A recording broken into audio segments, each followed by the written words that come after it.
Yeah. Okay, and Taheen, you can take it away. I do not have an intro to do today. Thank you. Yeah. Hello, everyone. Thanks for coming back to our discussion of Plato Symposium. Sorry, I have a slight cold. I'm sorry about that. Um, okay, I hope you've been well and that you have enjoyed reading the rest of the symposium. Um, we'll try to go a little faster today than we did last time because we have a lot of ground to cover. Also, can you all hear me very clearly? Okay. Because I listened to the audio and I felt like the sound was maybe not as up as it should be. But okay, if all of you can hear, it's fine. So I'll start with maybe like a brief recap of what we did last time. We primarily talked about the beginning of the symposium and the very complex narrative strategies that Plato employs. Um, it's kind of like a story within a story within a story. Um, we also talked about how um, the the very first couple of lines declare, in a way, the theme of the dialogue, the theme of ascent, because we are told that Apollodorus was coming back from the port, which is kind of um, at the lower level of the city. He's coming back from the port into the city. And I said that this mirrors some of the ascendants and descendants that we see in other Platonic dialogues, most notably the Republic, where again Socrates is, he's in the port and he's coming back to the city. And it is during this ascent that the dialogue of the Republic mostly takes place. And it's repeated through the cave allegory and then at the end with the myth of in the Republic. And here in the symposium too, it's primarily a dialogue about the ascent of the lover and probably the descent as well, as we'll see later on. A couple of other things I wanted to open with, and then I'll open the conversation to you. There is in this dialogue a strange tension between Apollo, the Apollo, the god of wisdom, the god of reason, god of music, and Dionysus, who is the god of drama, god of wine, god of sexual frenzy. And I say this because, many scholars have pointed this out. The word Apollodorus, first of all, literally means gift of Apollo. Doros is gift in Greek, right? So Apollodorus is gift of Apollo. And we know from the other dialogues that Socrates has a particularly intimate relationship with Apollo. Like he calls himself the the one who serves Apollo, right? His philosophy is in service of the god Apollo. And some of you may be aware in the Apology when Socrates is defending himself, in the trial against him. He says, one of the accusations against him is that he claims that he's the wisest of all, and he says that I did not claim it. It was actually the the priestess of Apollo at Delphi, the Delphic oracle, which said that Socrates is the wisest of among men. And he narrates the story where his friend Chaerephon had gone to the Delphic oracle to ask, who is the wisest of them all, and the Delphic oracle had said Socrates. And Socrates initially did not want to believe this. He was very skeptical. He said, I hardly know anything. Why does the oracle call me the wisest? And then he begins meeting people, meeting people in different professions, in order to prove the god wrong, in order to prove Apollo wrong, right? By showing that, see, there are people who are much wiser than me. But what he realizes during these conversations is that even though many of these people might be quite knowledgeable, they know their craft to an extent, yet they think that they know a lot more than they actually do. They are not aware of the limitations to their knowledge. And while meeting, or conversing with these different people, he realized perhaps what the oracle meant is that I am the wisest of them all because at least I am aware of my own ignorance, right? And therefore, the famous Socratic statement in the Apology, the only thing I know is that I do not know, right? And I think it's important because at the beginning there is a kind of tension between what Apollo says and what Socrates himself believes. But at the end, there is a kind of interpretation of the gods saying, through which they realize that kind of they're saying the same thing. It is indeed true that Socrates is wisest, not because he knows everything, but precisely because he was aware of his ignorance. And in the Apology, Socrates says again that my what I practice, what I do, this thing about meeting people, interacting with them, um, asking them questions, um, kind of pointing out the contradictions in their own arguments, is something I do in my service to Apollo. So there is a relationship between philosophy, Apollo, and Socrates on the one hand. And we'll see how this kind of we'll come back to these references in the dialogue. And Dionysus, on the other hand, is the god of tragedy, the god of drama. Remember, the setting of this play is a symposium which is taking place because Agathon, the young playwright, has just won his first prize, at the city Dionysia, at the Dionysian theatrical festival in Athens. So there's already the kind of Dionysus playing a role there. And then, of course, it's a symposium, it's a drinking part. So Dionysus is very much present through the dialogue. And we'll see how at the end, in the next session, and final session next week, when Alcibiades enters, kind of abruptly enters and disrupts the symposium, it's almost as if he is the incarnation of Dionysus. He's covered in ivy wreath. He has a kind of group of drunken revelers with him, just like Dionysus. Um, by the way, I am having these coughs, which reminds me that I'm sorry about the background noise. um, there is this very interesting moment after Phaedrus' speech where, no, I think after a couple of speeches, where Aristophanes wants to, give his speech. Aristophanes is supposed to give a speech in the order that they had maintained. And Aristophanes suddenly is overtaken by a bout of hiccups, and he cannot speak, right? He cannot speak, and he has to defer his conversation, his speech. And Martha Nussbaum, an important classicist, she says how kind of this already is a kind of announcement of Dionysius, of the disruptor, of one who is kind of trying to displace and dislodge the order that the dialogue has so far followed. But there's an attempt at the beginning of the conversations, of the speeches, to in a way banish Dionysius, right? So because they decide that, okay, we will not drink today, or even if we drink, we will drink very lightly. We will not drink too much. We will not get drunk.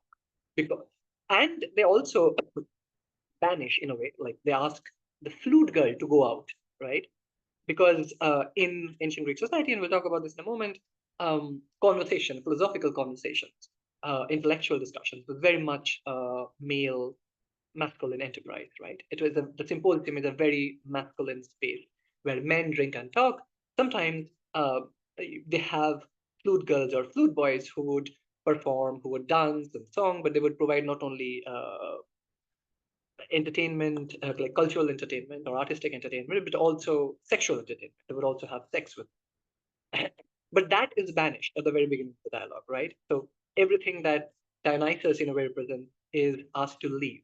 The flute girl is asked to leave. Flute, also remember, is an instrument associated with Dionysus, as opposed to the lyre, which is associated with Apollo, right? So the flute, the sound of the flute, at least for the Greeks, had something very primal about it, and hence was associated with Dionysus. So the flute girl leaves. They say that they will not get drunk, and yet we'll see at the end of the play, most of them do get drunk and fall asleep. But this tension is something I wanted to kind of start with and highlight before we move on to the speeches. I had some notes here. Let me see if there's anything else that I wanted to say.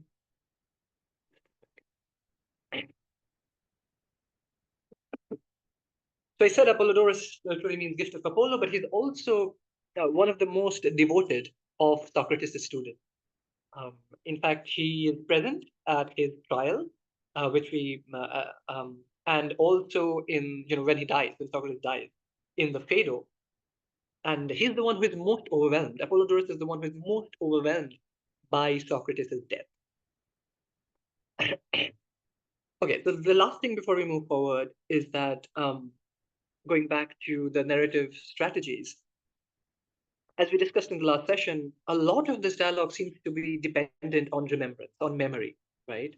Someone remembers something that someone had said about the symposium. And therefore, you find a lot of double indirect speech in the symposium. Double indirect speech, as in he said, right? He said that he said. It's full of that.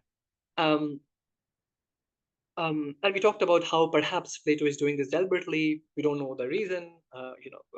Some of you, I think, came up with very wonderful explanations.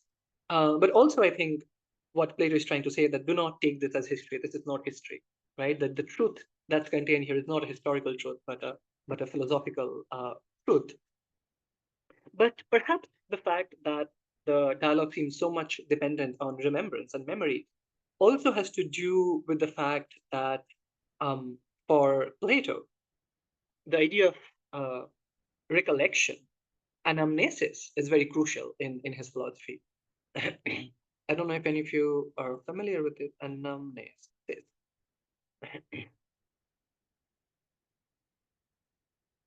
So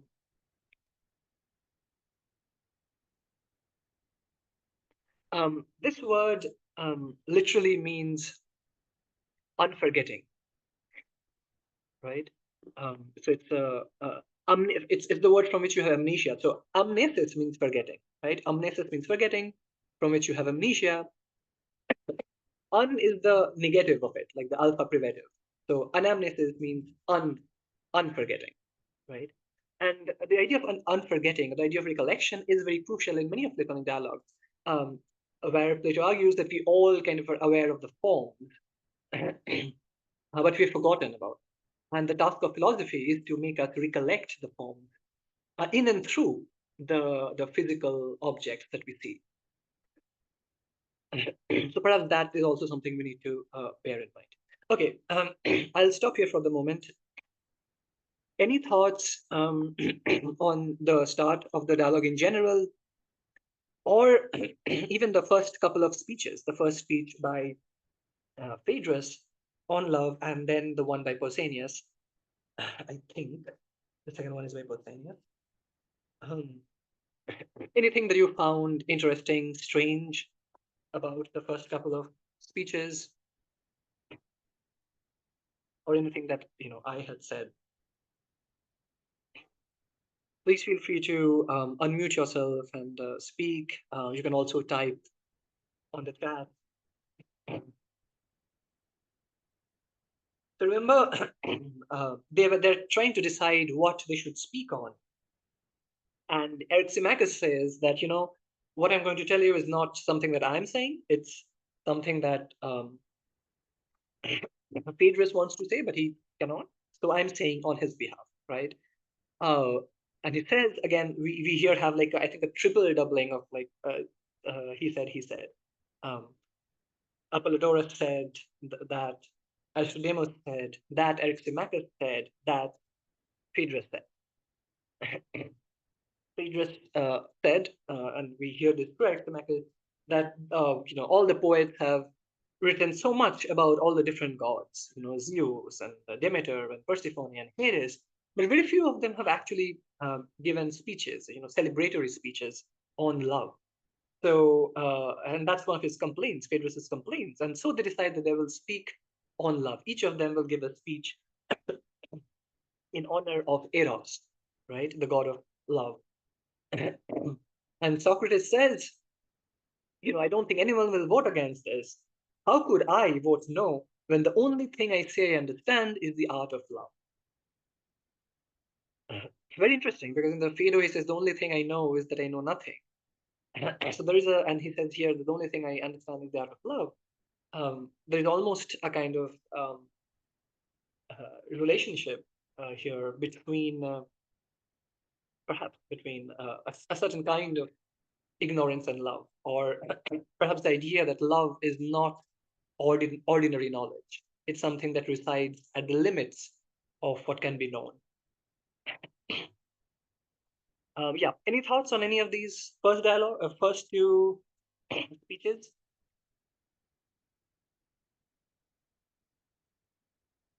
Noel, go ahead. Yeah, I think on that topic, perhaps it kind of speaks to how like I guess uncertain love might be, because everybody that gives their speech, like their speeches on love are all very different. So nobody has like an agreed sort of view on love. It's all like varying like perspectives and opinions. So I think maybe that could play into why he says like he knows love, but he also knows nothing. Yeah, that's a great point. Yeah, I think you're right totally about how kind of there seems to be all these different aspects of love that each of them is highlighting. They're also contradicting each other all the time. And when Socrates gives his speech, ventriloquizing Diotima's speech, Diotima, we'll talk about her in a moment, uh, it seems like at the very moment when it seems like we are getting the truth about love, when the lover has ascended to the heavens in a way and is contemplating directly, looking at directly at beauty itself. It's at that moment that the party is interrupted, like by Alcibiades, when kind of this lover who had ascended the ladder of love kind of comes stumbling back into the earthly, into the physical, right, as it were. So yeah, great point. Thank you, Noel. Any other thoughts on the speeches? Maybe we can start with the speech by Phaedrus.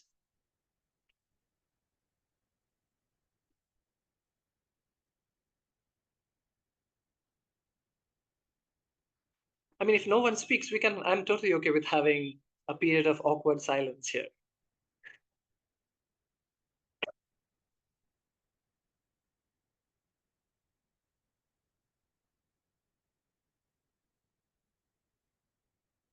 You can also type in the chat if you're not comfortable speaking. Anything on the first couple of speeches?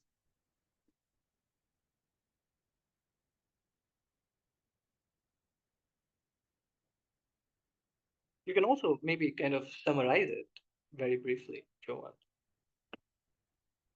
Summarize Phaedrus' speech and then the whole thing.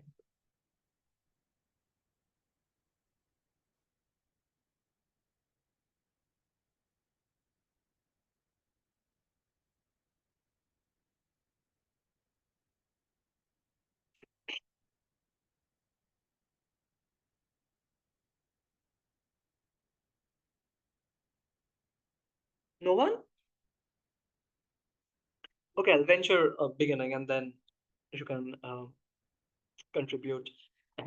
So Phaedrus starts the speech because he was the one who had actually had this idea that there should be a speech about love.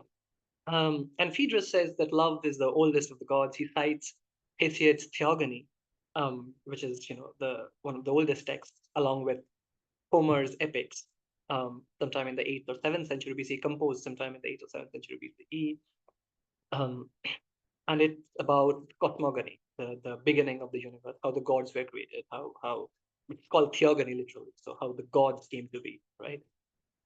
So he cites that and says that love was one of the oldest gods, one of the first to be created.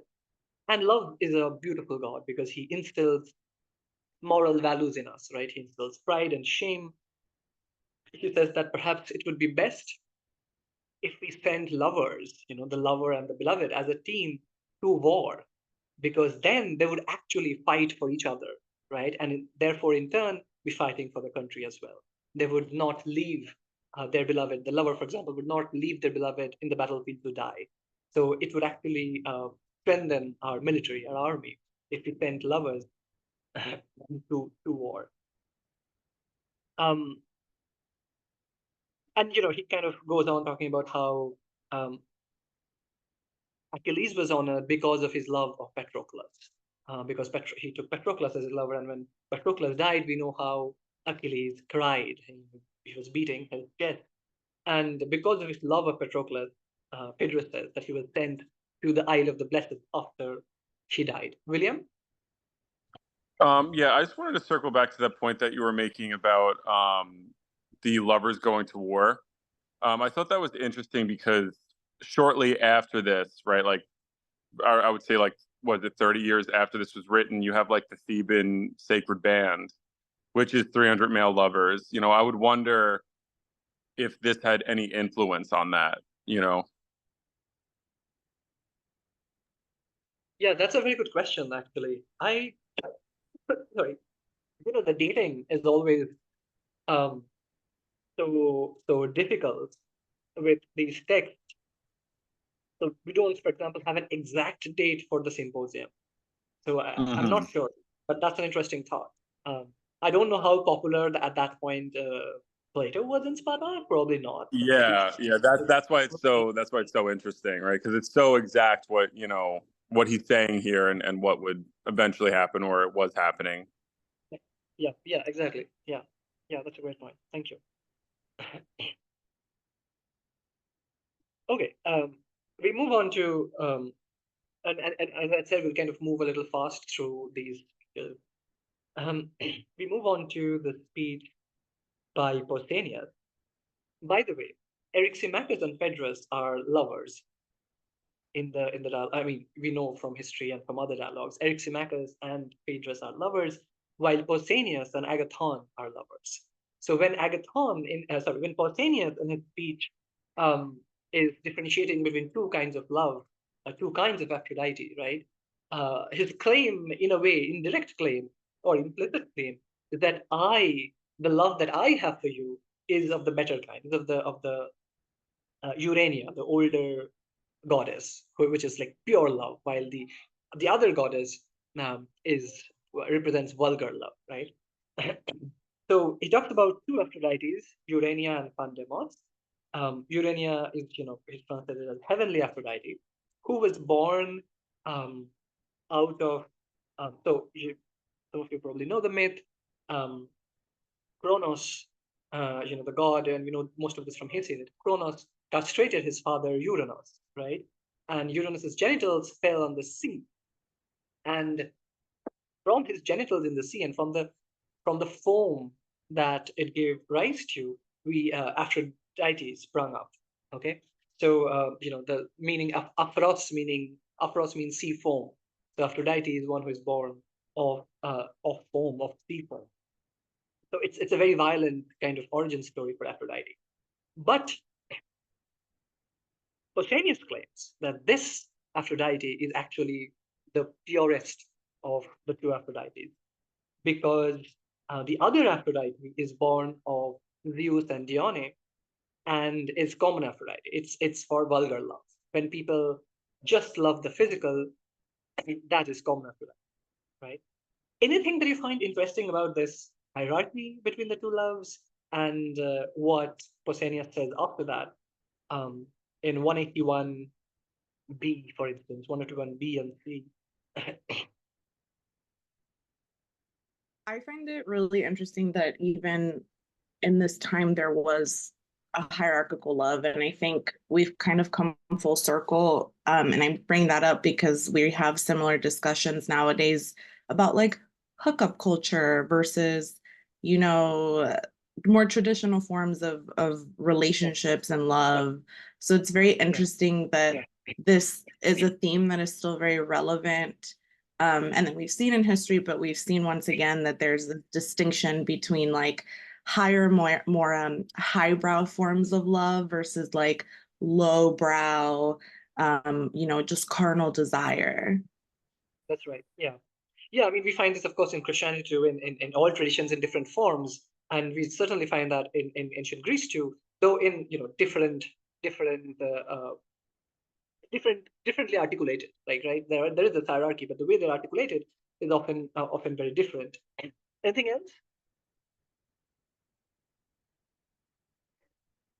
What's the reason that Pausanias gives for the common Aphrodite being vulgar?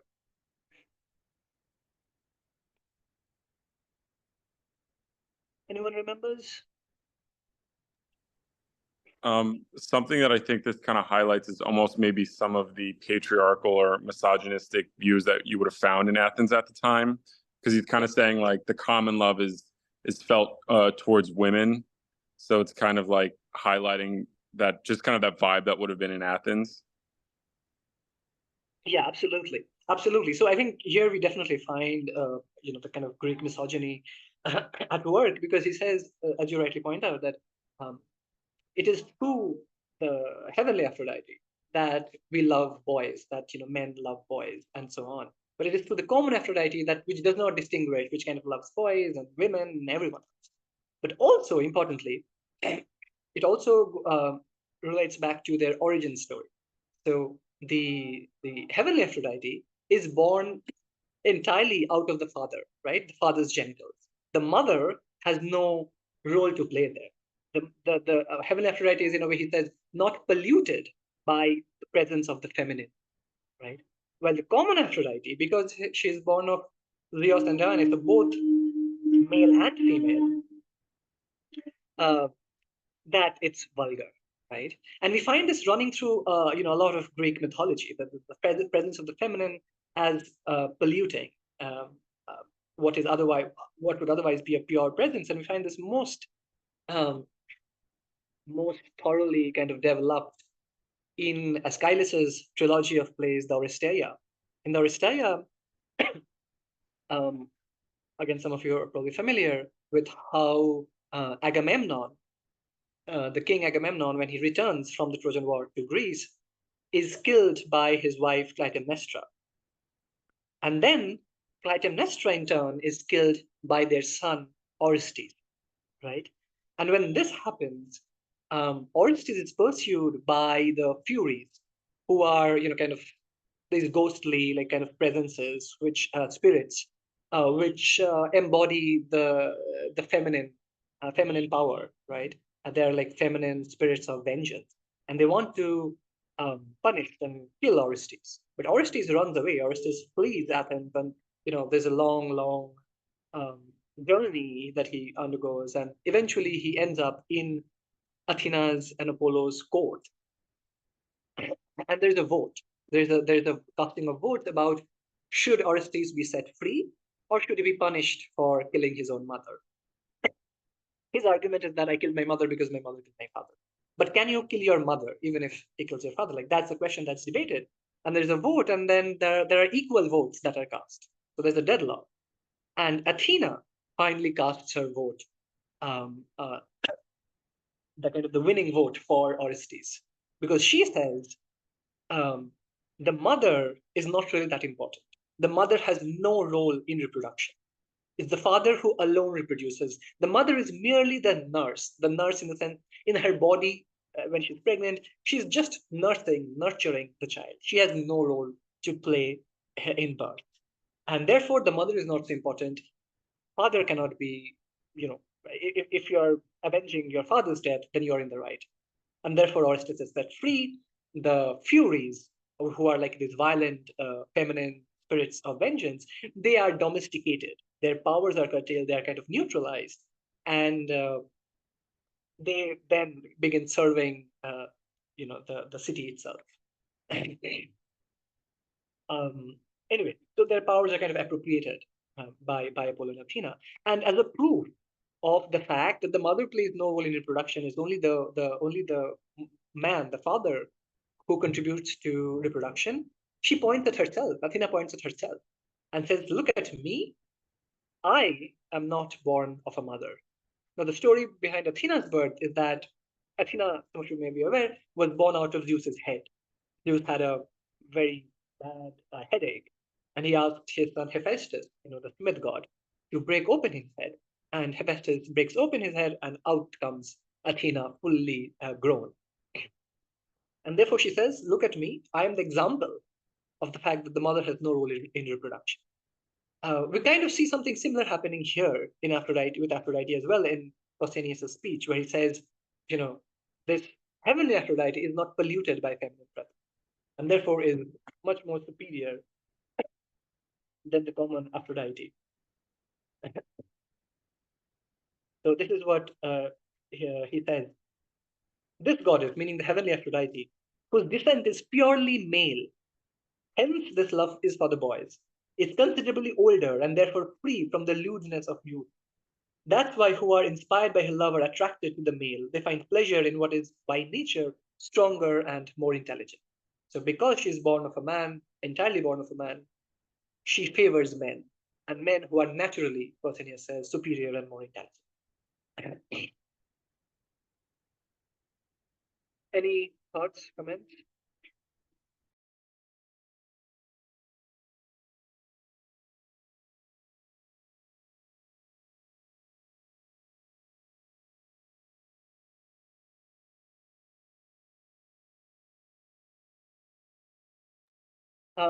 Does anyone know the backstory of Athena's birth? Like, how did Athena end up in Zeus's head?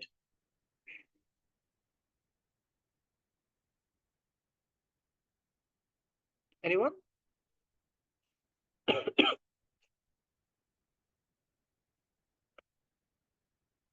Okay, in the interest of time, I'll briefly narrate. So what happens is that Athena technically is not motherless. She did have a mother.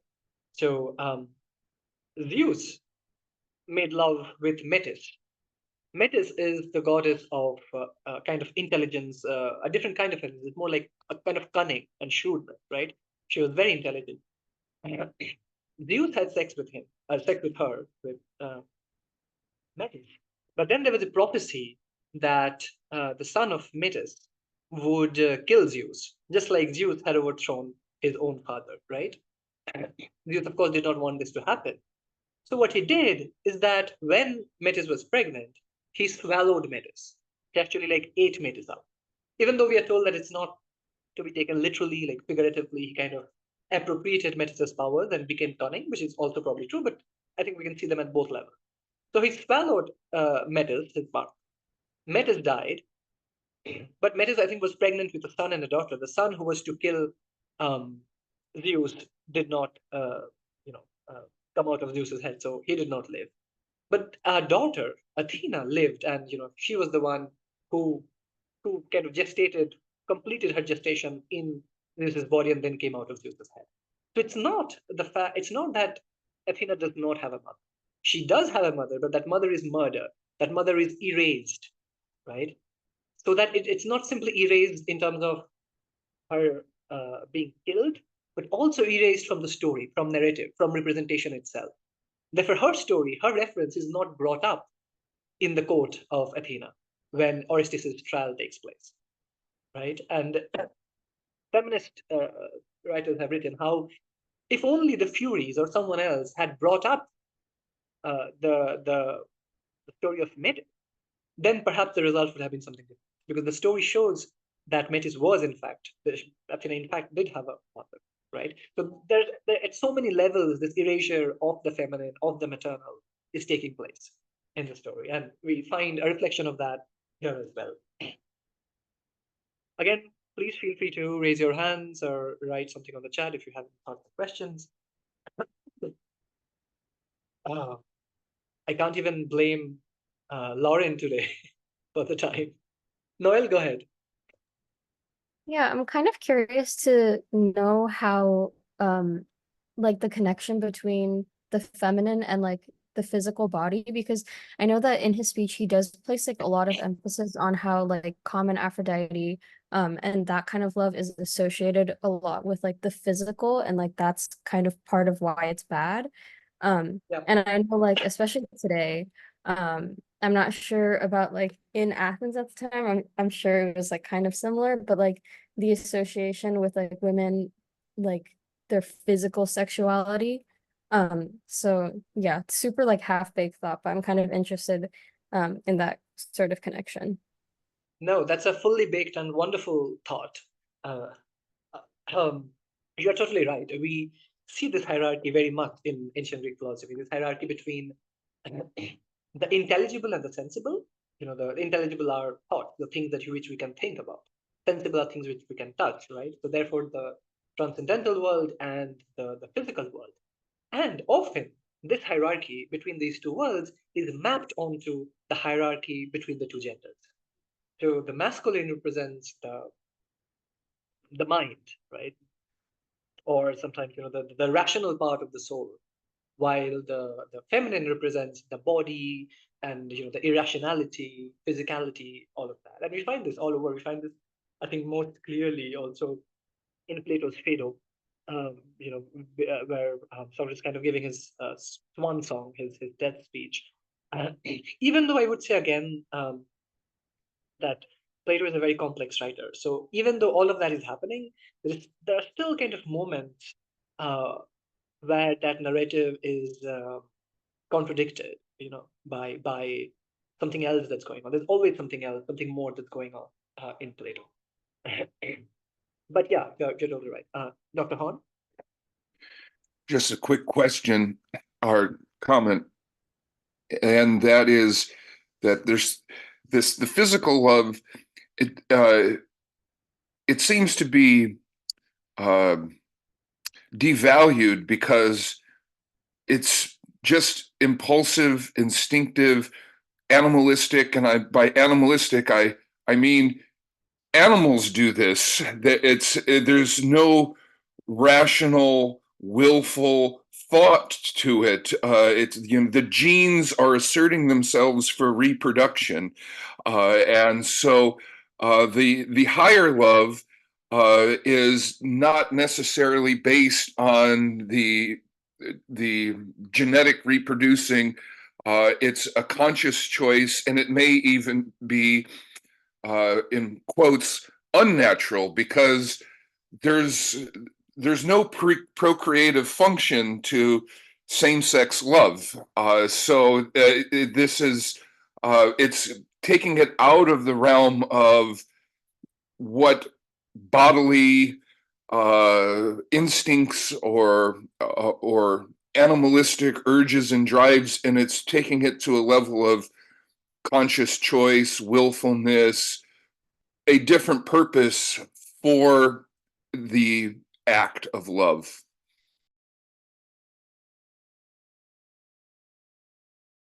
You're muted. You're muted. Sorry, thank you. Well, I had a thought. I think I lost about conscious choice. And yeah, I mean, the feminine in the Platonic corpus, and in many ways in Aristotle and many others, is connected with nature, right? With physis, physis, from the word from which we have physics or physical. While the masculine is someone who kind of, in a way, persuades or manipulates, you could say, like that nature to create something. In not exactly those terms that I'm kind of using our modern binaries, but it's kind of like a nature culture distinction that we find here, that we find there, right? And again, we can talk like hours about this. How in Plato's Timaeus, the divine demiurge meaning the maker or the creator who creates the universe, creates the universe out of by, in a way, manipulating necessity. Necessity is a female goddess, but necessity does not mean law. Necessity, in a way, means its opposite in Greek. It means that which is lawless, that which resides at the limits of law. In a way, you could say necessity is contingency in the ancient Greek imagination to some extent, and that to give that contingency a purpose is done, by the divine male demiurge. So certainly that distinction is very much there. I was going to say something else as well, but it slipped my mind. But I'll come back to it, I'm sure. Oh, right, I remember. You mentioned procreation, how there is no procreation, of course, in same-sex relationships. And I would again ask us to not use words like homosexuality or even heterosexuality or bisexuality, for that matter, when we talk about the ancient Greeks. And Michel Foucault, in his study, The History of Sexuality, has shown us how these modern words do not quite apply, and we'll see why in a moment. But same-sex desire, of course, it does not have procreation. But what we'll see here, and what we repeatedly see in Plato, is a kind of attempt to bring a different kind of reproduction, a different kind of procreation into same-sex desire, right? And we see this most clearly in Diotima's speech, where Diotima talks about, of course, desire between two men, but she talks in terms of reproduction. This desire is procreative, but instead of producing a body or nourishing a body, it gives rise to a beautiful soul, right? So again, this distinction, the between the soul and the body, the transcendental and the physical, the masculine and the feminine. Okay, thank you. All those are all great points. Lyle asked, can somehow Nancy Chodoro's psychoanalytical maternal theory be used to talk against mothers, misogyny against mothers again? Oh yeah, I mean that has happened already. I mean, we have a lot of feminist scholars who have written on this, written on the misogyny, written on how, in a way, this misogyny is also kind of deconstructed by the text itself. So there's a lot of psychoanalytic feminist work on Greek myths. And they're fascinating files. So definitely encourage you to look them up. Again, we don't have the space and the time to talk about all of it here. Okay, let's move on to the next speech. Oh, before that, I think I need to say a few things. So here, this is, I think, 183. Actually, 182D to 183 D. So 182D to 183D. So like kind of 2 pages over there. I'm kind of summarizing it, where Pausanias talks about the customs and rituals that must be followed for the relationship between a lover and his beloved. You probably know of the Greek word pederasty, love for boys, and the two partners there are called so they're called sorry again, Erastes and Eromenos. I'll type them on the pad.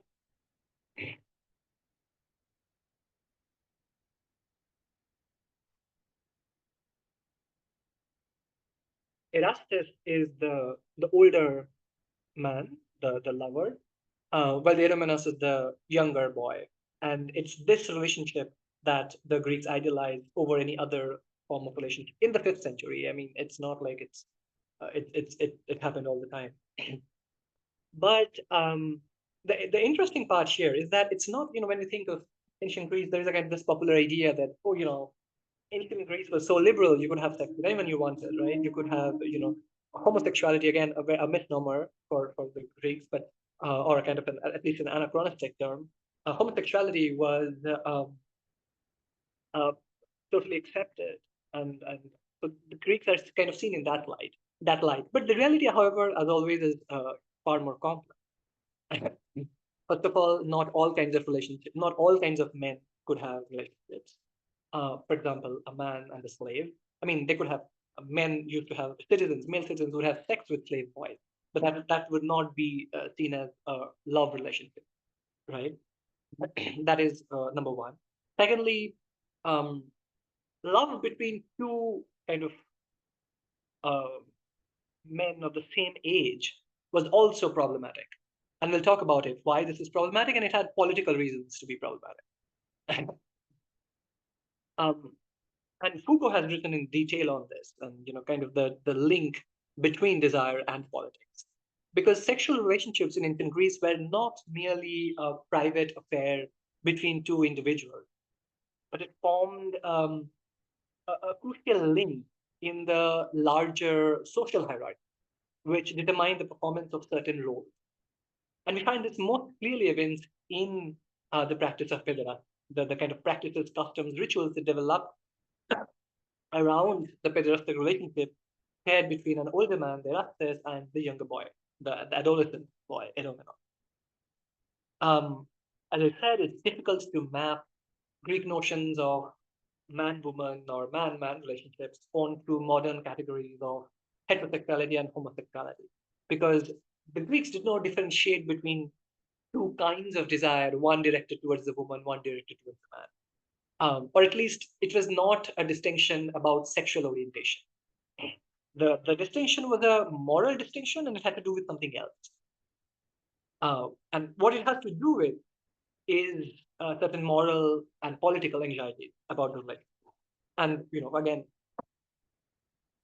Foucault showed us that yes, while on the one hand it's true that same-sex male desire itself was not only accepted but also endorsed and valorized by the Greeks, and yet it was in a way precisely this freedom, this lack of rigorous legislations and interdictions or prohibitions about such acts, unlike in Christianity, which would forbid such acts. But it was precisely this lack of such legislation that made such relationships a major concern for philosophers, writers, moralists of the time. So much so that the discourse between the Erastus and the Roman, the discourse of the relationship between them, is riddled with the utmost contradictions and anxiety. So while male sexuality itself, whatever be its object, was not necessarily looked down upon the Greeks, the moral distinction made between desires was more a quantitative one rather than a qualitative one. What I mean by this is the Greeks highly valorized this ideal, which I had mentioned in the last session as well, of sophrosune, right? Sophrosune, meaning temperance, moderation, kind of self-control. That is what was crucial for the Greeks. The point was not so much whether you loved a boy or a girl, but how much did you love? Did you love so much that you kind of forgot yourself? Did you forgot your social, political duties? Or did you love in moderation? You have control over yourself. And the reason I say this is also a political distinction is because kind of like today, the site of this anxiety was actually the body of the eromenos, or the younger body, right? Because while the Erastus was supposed to, in a way, pursue and persuade and woo the young lover was supposed initially to resist the wooing. And this is what Pausanias talks about. Like, the young lover's parents would be there. They would have, kind of check out this older man and see if he's a good man. Because it was not fundamentally a sexual relationship. It was also an educational relationship, right? It was about educating the young man, and it's kind of an initiation ritual, if you want to, educating the young man about society, about political customs. And the sexual favors was like a part of it, but it was not necessarily the central one. So the reason this was filled with anxiety is that while the Erastus, as I said, is supposed to woo the beloved is supposed to resist it. And only given after he and kind of his guardians are convinced that this is a good man. And yet, the eromenos is in a way not supposed to enjoy the sexual act. The older man can enjoy the sexual act, but the young man should not give himself too much to the pleasure of that sex. And even more importantly, once he grows up, once he's an adult, once he becomes a citizen, he should stop this relationship. He would stop having sex with this older man. Because so the Erastus, the older lover, was considered the active partner in the relationship, meaning the one who penetrated, while the younger man, the eromenos, was the one who was penetrated, right? So he was the passive partner in the relationship, while the older man was the active partner. And the argument was that, so Greeks associated eromenos, or this, the fact of being penetrated, or passive partnership in the relationship, with a kind of incontinence, right? With the fact that you did not have, if you enjoyed being penetrated too much, it meant you did not have control over your desires. And once you become a citizen, once you become an adult, if you still don't have control over your own desires, and if you still continue to be penetrated, to be the passive partner for a different man, it would mean that you cannot carry out your duties as a citizen very well because you lack sophrosune. Does that make sense? This is really, Yeah, it's really interesting too, because not to bring it back to women, but I'm a woman, I was socialized as a woman, right? And this is relevant because you're talking about how the young man isn't supposed to like, they're supposed to like it, but not too much. And it's interesting because there's a lot of parallels to femininity in that. And that's how, I think women are socialized in terms of sex and desire is you're supposed to be open to it and you're supposed to desire it, but not too much, because if you like it too much, then insert, all kinds of horrible things people say about women. And so it's interesting, this whole idea that if you desire, carnal pleasure too much, then you can't participate in society because you don't have the mental faculties to responsibly, like if you can't moderate your desire, you can't participate in politics, which is so fascinating.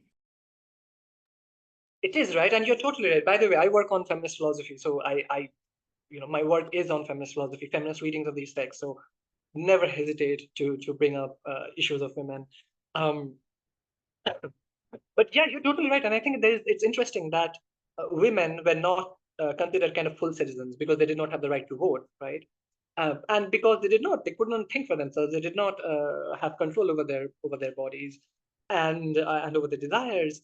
And perhaps in that sense, it's apt that women were passive partners. Women were penetrated usually in relationships, right? And therefore, they were incontinent. They did not have control over their own desires. And this was definitely applied to men as well, younger men especially. So therefore, yes, you should kind of, if you think the older guy is nice, you should give in, but don't enjoy it too much. And one of the things, Noel, I'm coming to you in a moment.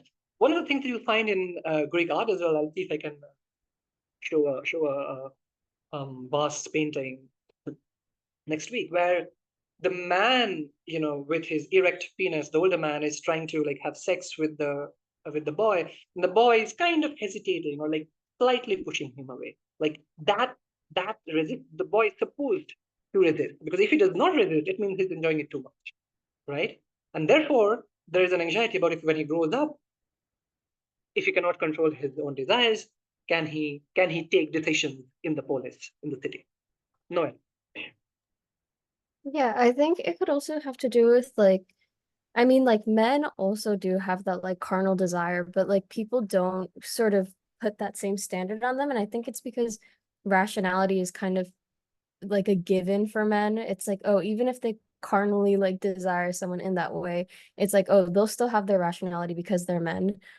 Whereas for women, it's kind of like, oh, they're not really like rational creatures. And I think maybe the reason why it's also applied to young men is because we kind of think of children the same way, as lacking reason or rationality.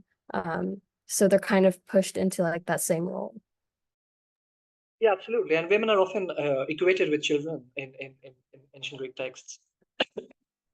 And the fact that the man is the active partner in a relationship, or supposed to be the active partner in a relationship, like that means that he has self-esteem. He has, in some ways, as long as you're active, it means you're controlling things, including your own body and your own desires.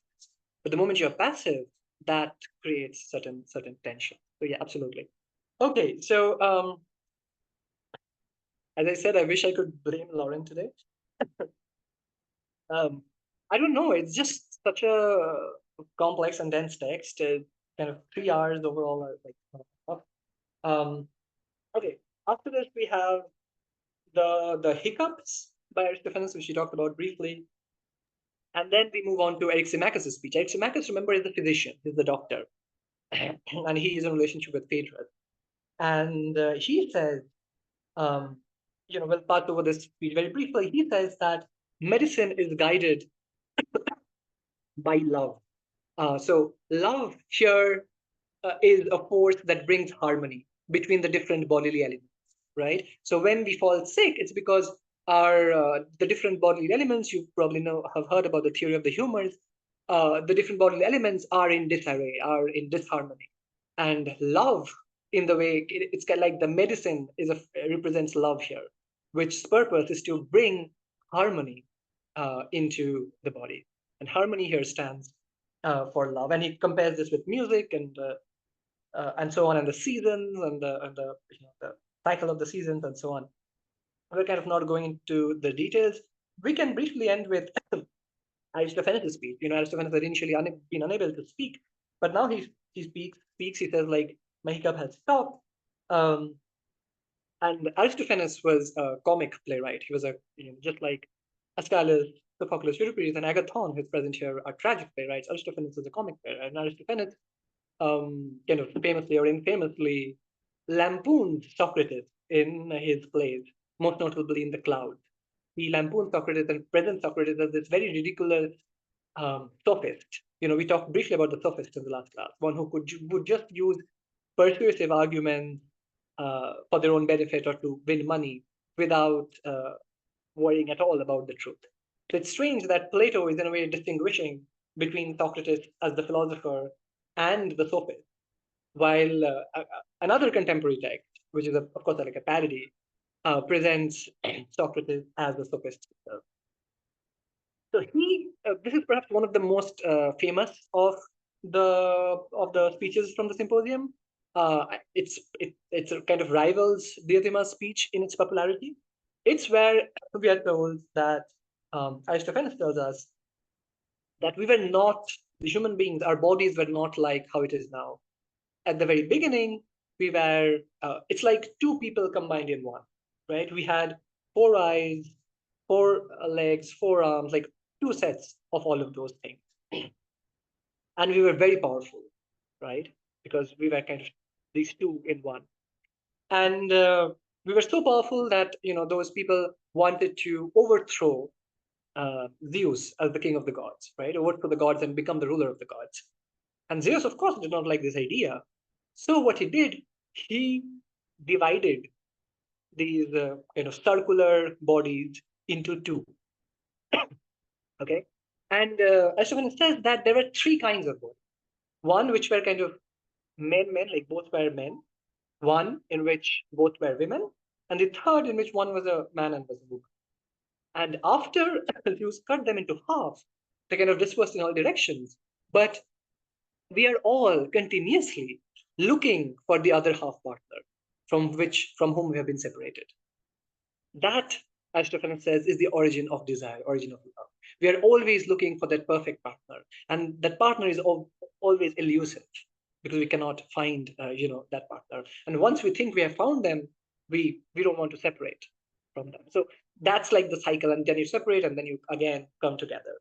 So that's how he explains this speech. We'll have to kind of stop here. I'll just say one thing briefly.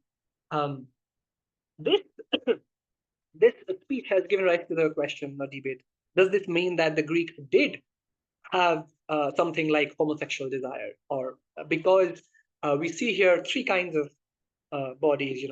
One where there were 2 men, so the men are looking for the men.